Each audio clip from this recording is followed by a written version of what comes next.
are joining us at unprecedented times here in the United Kingdom, where we are starting to feel the effects of the coronavirus COVID-19 pandemic. And to discuss that, I'm joined by landlord and tenant legal expert David Smith. And David, we've come out to London to meet you today. We've been wearing our face masks and doing all our hand sanitisation, etc.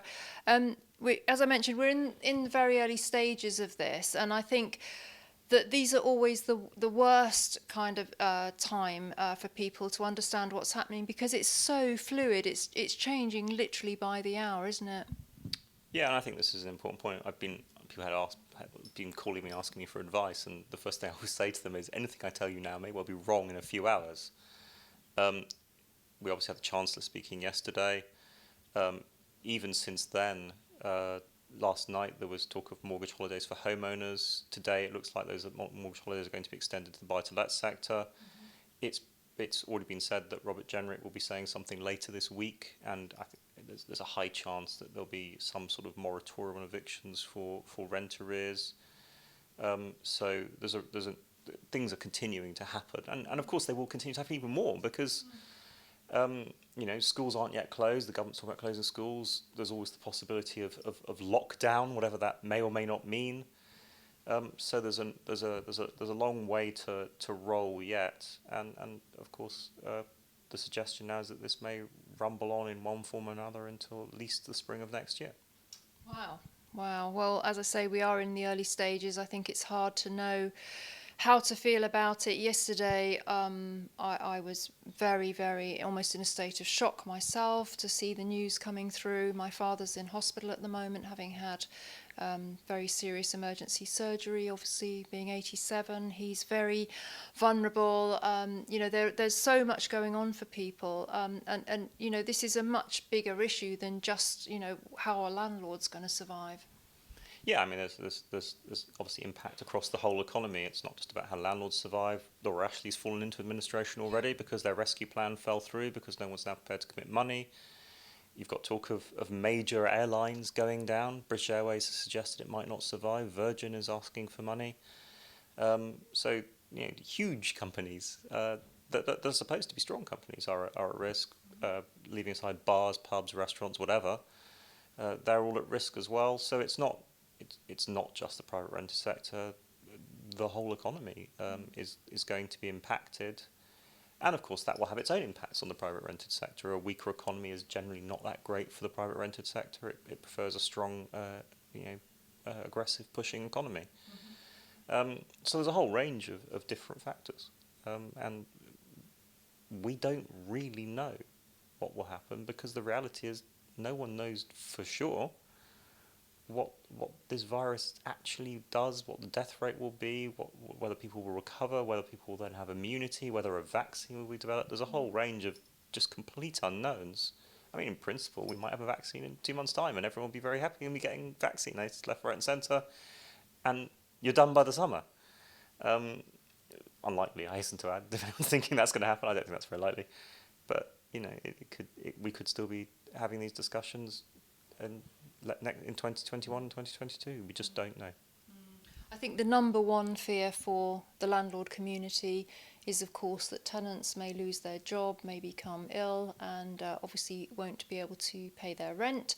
We have heard today, and we have had it confirmed, that the government is going to offer buy-to-let landlords who are sole traders, not company landlords, just sole trader landlords, are going to have access to a 3-month mortgage holiday should their tenants fall into arrears through coronavirus-related issues.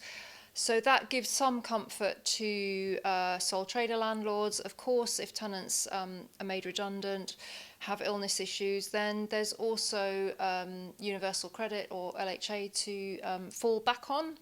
There may be a slight delay in initiating that. So I think landlords, really, we have got to keep calm.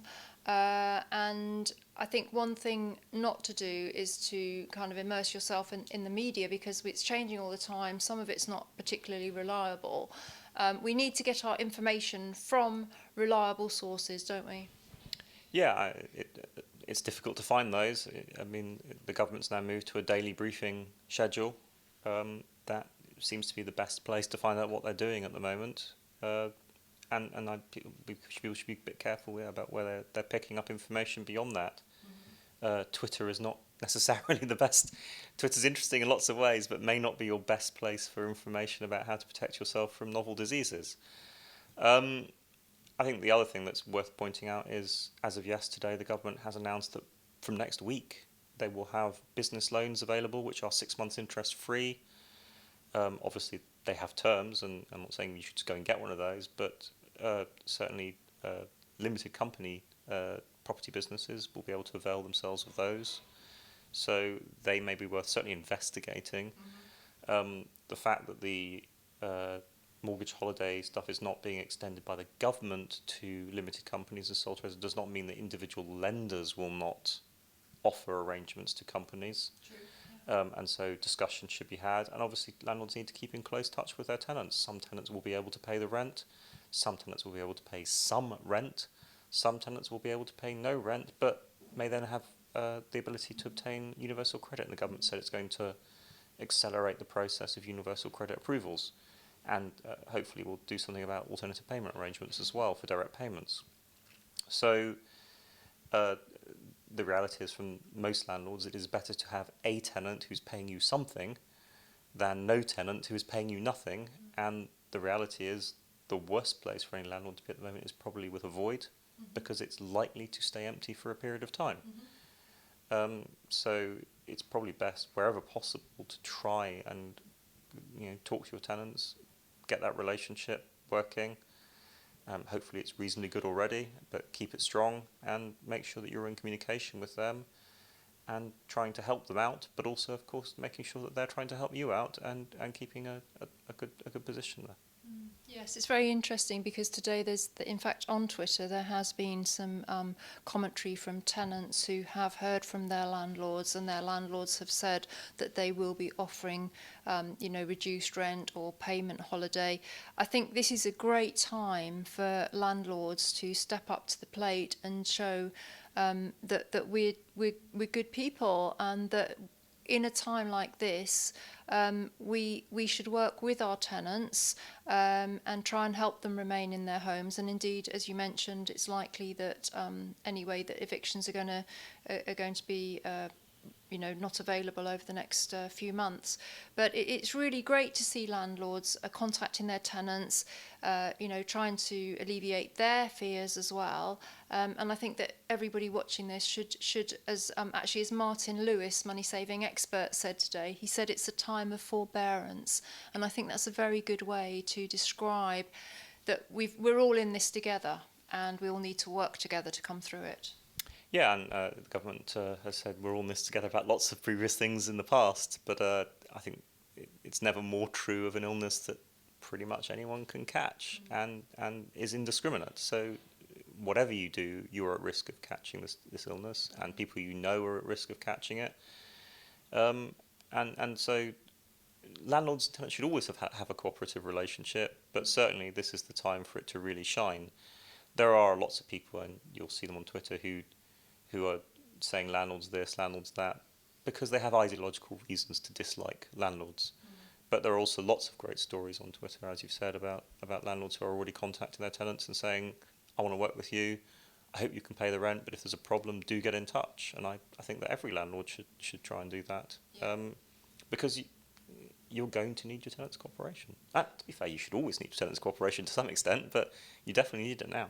I think, David, the other thing to point out is that it is particularly the elderly, certainly those with underlying health conditions, that are most at risk. So landlords with elderly tenants, they've got to be,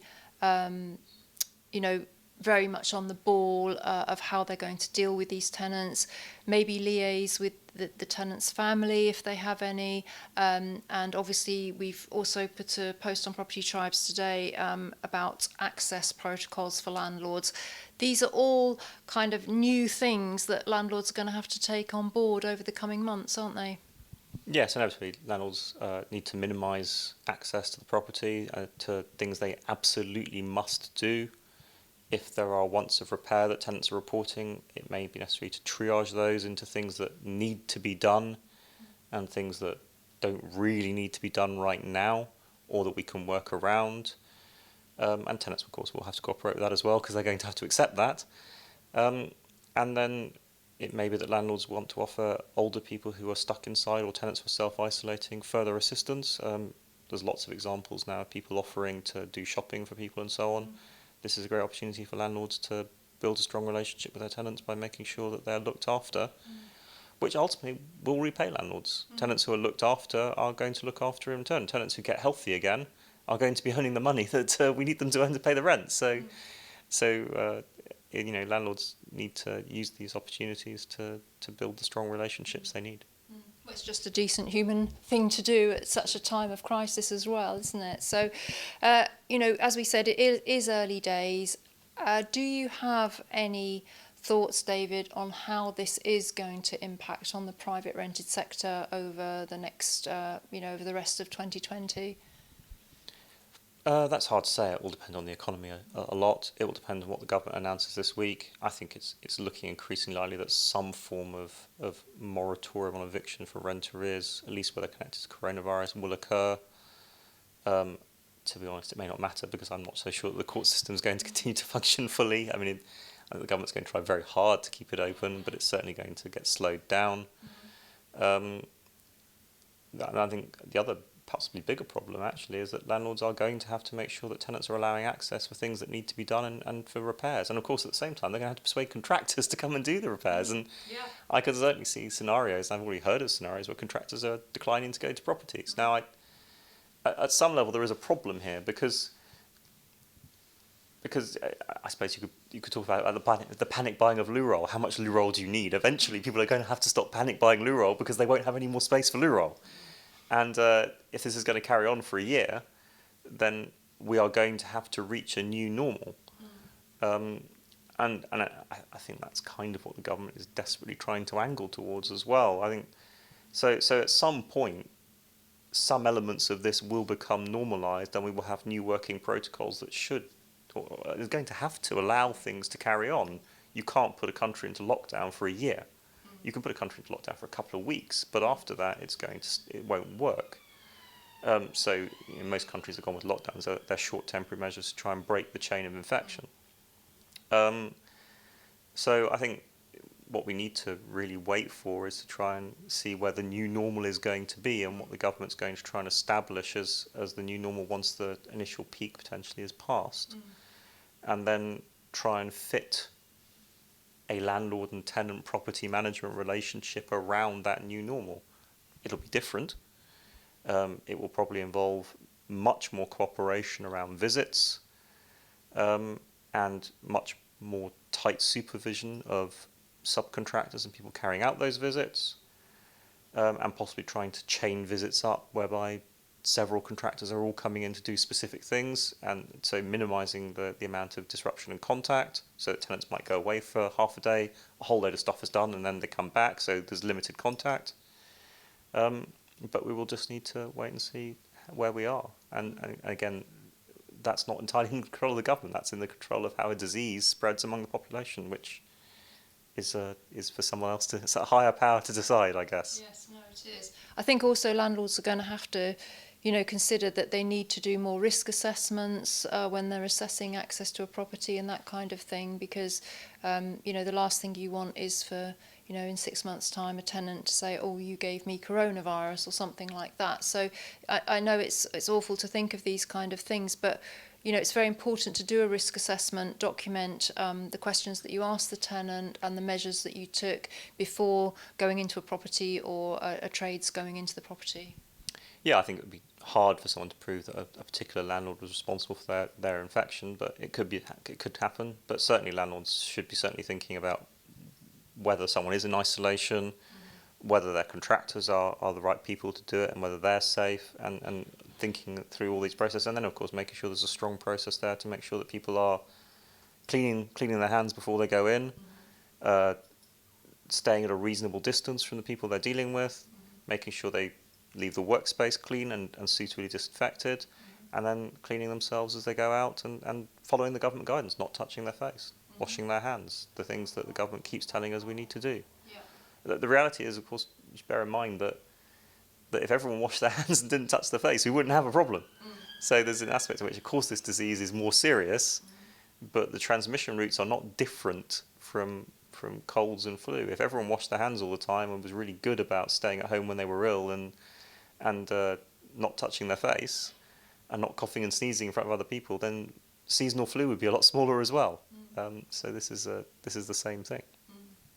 So as we wind this up, David, obviously we know from Property Tribes community there's lots of landlords very worried about this. They fear they may lose their business, their livelihood.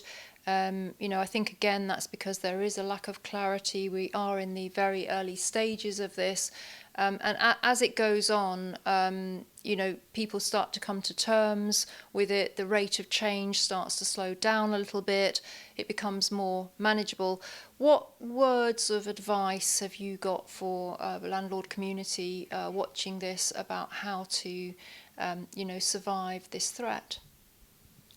I think people just have to accept the situation is fluid. That's unfortunate and difficult for them. The government is making this stuff up. They're not denying that. That is not a criticism. They are making it up as they go along because there is no playbook. There probably will be after this, but right now there isn't a playbook. The government is making this stuff up as they go. Obviously, how well or badly they do that job will have a significant impact on all of us. But what that also means, of course, is that the government, I think, recognises that and will roll back measures or change measures that don't work or that are causing too many problems. So the key thing at the moment is for landlords to look at government guidance, understand that it's changing, so to keep abreast of those changes. If there are particular problems and they're members of associations, they need to tell those associations that what particular problems they're encountering, because we are talking to government. There is a regular communication going on on a daily basis now with government about problems that we're facing, or that our members are facing, more specifically.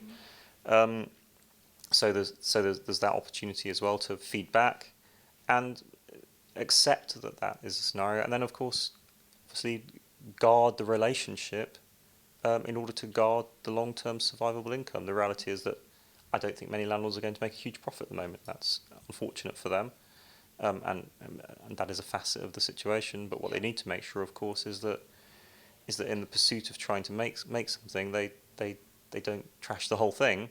So it's more important, I would have thought at the moment, to try and maintain tenants and work with tenants to maintain their tenancy, albeit at a reduced rent level, than to evict them, which you may not be able to do, and have a void that you can't fill. I mean, this is a real problem for student landlords at the moment, because the reality is that I know that many students are trying to break early, and the prospect of getting replacement students in is pretty low.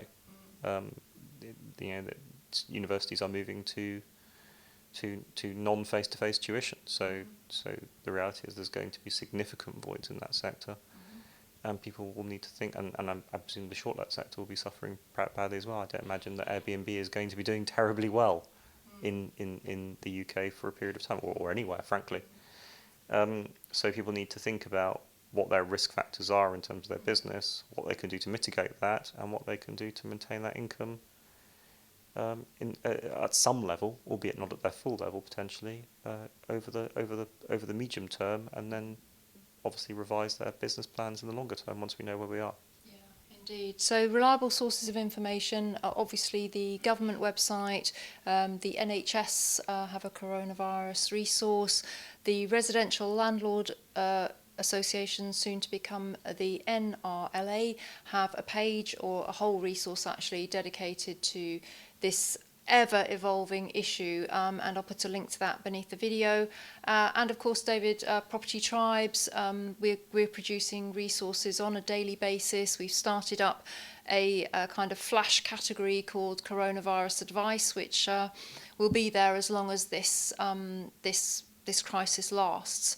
And I think it's good advice for landlords to check one of these sources on a daily basis. Yeah, people need to be aware of what's going on. I mean, the other thing I think people should bear in mind is that this will end. Yes. And it's important not to assume that disaster is upon us. The government is clear and everyone is clear this will end. China has today closed its last coronavirus hospital because the number of cases has dropped there. So even in places with vast populations and really serious problems, this doesn't go on forever. It can be contained, it can be controlled. I'm quite sure it will be. And we can survive this. And if by taking clear, sensible, pragmatic measures now, most landlords can come through this. Fantastic. Well, thank you very much for joining us at this time, David, and for sharing your insights into this whole unfolding crisis. Very, very valuable for us to hear from you on this topic. And as I said, Property Tribes is going to be updating our coronavirus advice tribe on a daily basis, and we are searching the web to get you the best possible insights into how to survive this. So please join us daily on Property Tribes. We will no doubt talk to David again in the future, as this is an ever-evolving situation. We're also going to be getting commentary from other industry experts to guide us through this very challenging and unprecedented situation that the whole country finds itself in. So we hope you found this helpful, and do read the other content in the Coronavirus Advice Tribe. And if you are worried at all, please do reach out. You don't need to suffer in silence. There's loads of really good content to guide you on Property Tribes, and of course our whole community is in this together, and we are here to support each other going forwards. So I do invite you to post if you've got any particular concerns, any questions. David is on hand to answer any legal questions as well. We're very, very fortunate to have his input. So thank you again, David, and it's going to be very interesting to see how this all pans out. Yeah, there's a Chinese proverb: "May you live in interesting times." It's full on interesting, and frightening. But things will get better. They must get better, and they will. Okay, thank you very much.